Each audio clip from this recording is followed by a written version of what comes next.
6:00 ng umaga, maagang naghanda ang 12 taong gulang at grade 6 student na si Princess.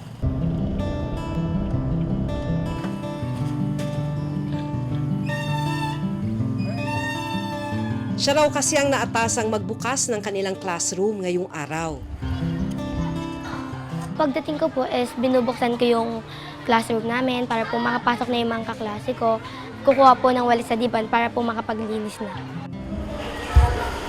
Pagdating sa silid-aralan, sandaling naglinis si Princess bago dumating ang kanyang mga kaklase. Pagpatak ng 7:00 ng umaga, oras na para magsimula ang kanilang klase. Mga batas ng bansa at pang-ibig. Habang nagtuturo ang kanilang guro na si Teacher Arlene, kapansin-pansin na hirap sa pakikinig at pagkilos ang ilang mag-aaral. Siksikan sila talaga. Siguro para na kaming sardinas dyan. Dahil kulang sa silid-aralan ng kanilang eskwelahan, sa lumang school building na ito nagkaklase ang section ni na Princess sa grade 6. Pagdating naman, pag yung mga, naman yung mainit, ayan, hindi na. Minsan kasi talagang hindi mo na kahit na may electric fan ka, yung init talaga umaano na sa loob ng classroom namin. Siyempre, mga na yan, dalagat binata na yan. Ang pinagtsatsagaang silid-aralan ng mga estudyante, unti-unti na ring nasisira. Pero bukod sa masikip at lumang silid-aralan, Baha na naman po. Ay, nako. pinapasok kasi ng tubig ang kanilang classroom. At sa ilang pagkakataon, mas tumataas pa raw ang tubig sa loob ng school compound. Gaya na lang ng nangyari nito lang Oktubre. Kinailangan pang tumawid ni na Princess gamit ang mga upuan para lang makalabas ng kanilang classroom. Kumusta kayo pagka binabaha yung classroom nyo? Hindi po kami masyadong komportable kasi po hindi po talaga kami mapag-klase. Pagka kunyari wala classroom, mahirap ba? As a student po, yes po. Dahil? Pero po, yan nga po yung, syempre po, kaming mga estudyante, nahihirapan po talaga. Ang hirap naman po kung maghahabol kami ng time sa mga lesson. Kung tutuusin, hindi dapat ito nararanasan ni na Princess.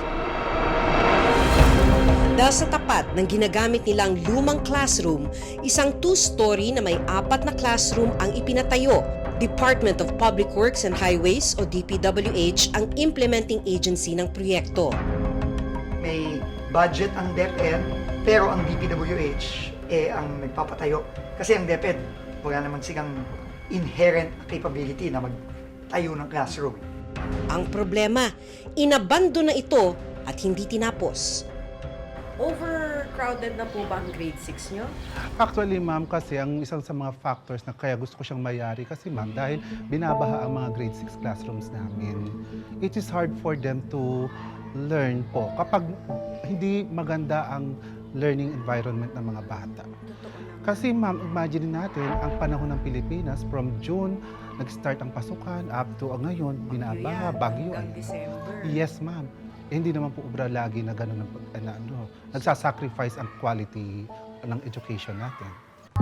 Ayon sa project profile ng school building na ito na nakuha ng reporter's notebook mula sa transparency portal ng DPWH, ang contract cost ng school building ay higit 8.5 million pesos.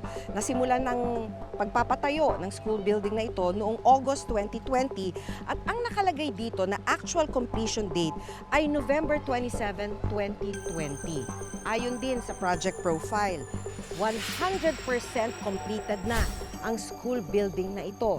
Tignan natin kung totoo bang 100% completed na.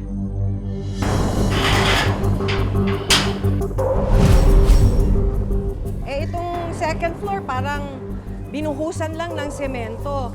Tingnan nyo itong loob ng classroom. Parang nilagyan lang ng hollow blocks at saka semento. Iniwan ng ganyan. Wala man lang blackboard. Itong butas na to, dapat ito bintana. Isang butas lang sa pader na malaki, ganun din dun sa kabilang side ng classroom. Hindi na nilagyan ng bintana, wala ring mga pintuan. At ito ang dahilan kung bakit may harang sa may hagdanan paakyat sa second floor. Butas! Wala man lang harang na grill, talagang delikado para sa mga bata. Malino na hindi ito tapos, kaya nakapagtataka kung bakit idineklara itong 100% completed. Naiinis ako. Hindi dapat ito ang nararamdaman ng mga kabataan. Nasa public school na nga sila, tapos ganito pa yung gagawin nila sa mga bata. Alam nilang kailangan ng building at hindi natapos ang building. Tapos ganito, naala kasi sila sa sitwasyon na kung saan nakikita nila yung mga bata naming tumatalon, nananawid sa baha. Yun kasi ang masakit, ma'am. I went to DPWH. Sinabi ko sa DPWH, yung kamusta na po bang status ng building namin? Tapos sasabihin nila sa akin, Sir, for funding pa po for the finishing ang building. For funding? For funding po. Ay, ganun po ba? Sabi ko. Siyempre po, kung ano sinasabi nila, yun ang naniniwala ako. Kasi, sabi ko, for funding, ilang beses for funding na yan. Nakakita na po ba kayo ng papeles? Actually, wala akong nakita ditong papeles, ma'am. So dito po sa DPWH na papeles niya, ang contract cost is more than 8.5 million. Pero ang importante kung tinitignan lagi namin is the accomplishment, it's the status. Tapos ang nakalagay po rito ay 100% completed na siya. Even during the time na kayo po ay nagpa-follow up, how do you feel about this na ang idineclare na rito ay 100% complete? Nakakalungkot lang po. Sabi ko nga, bakit nila pilit inaagaw yung kinabukasan ng mga mag-aaral ng Cabiao Central School? Ano pa po ba ang ayaw nila? Bakit po ni-report nila ng ganyan samantalang ito po ang building? Kitang-kita ng dalawang mata natin na hindi tapos ang building.